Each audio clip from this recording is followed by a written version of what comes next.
Hi again. Today, we'll continue our discussion about student engagement by considering how to motivate students when grades don't matter. We'll also look at some fortune telling. But first, some encouragement and gratitude from my favorite daytime TV star turned high school social studies teacher, Mr. Nicholas Ferroni. He recently tweeted the following message to educators that I would like to echo myself. Thank you for doing everything you can to bring joy and normalcy into your students' lives and to ensure that your students and their families are doing well and have what they need. It is so inspiring.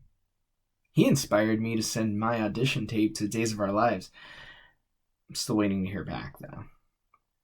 Now, in an effort to serve all of their students, many districts have adapted some sort of do no harm grading policies. An inevitable question that arises from this is, how do I motivate students when, in all intents and purposes, the points don't matter? Well, relevance is the umbrella concept behind the ideas that follow. This is a concept that is more, relevant than ever in education right now. Really, though, here's a chance to show care to students who could use the help and attention. But here are two ideas. One is to use a site called FutureMe.org.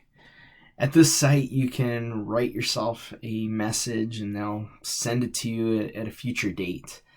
The free version contains a lot, but the paid version is available for free to educators for a limited time during the COVID-19 closures.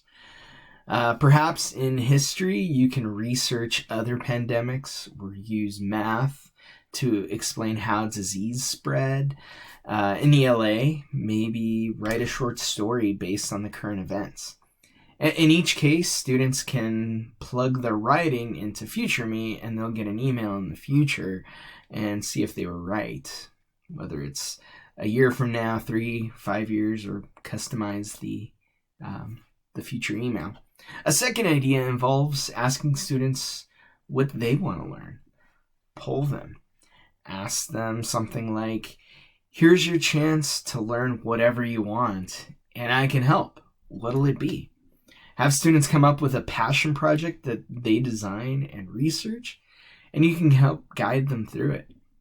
In doing that, you can help students develop some pretty valuable life skills and sneak in some content in there too.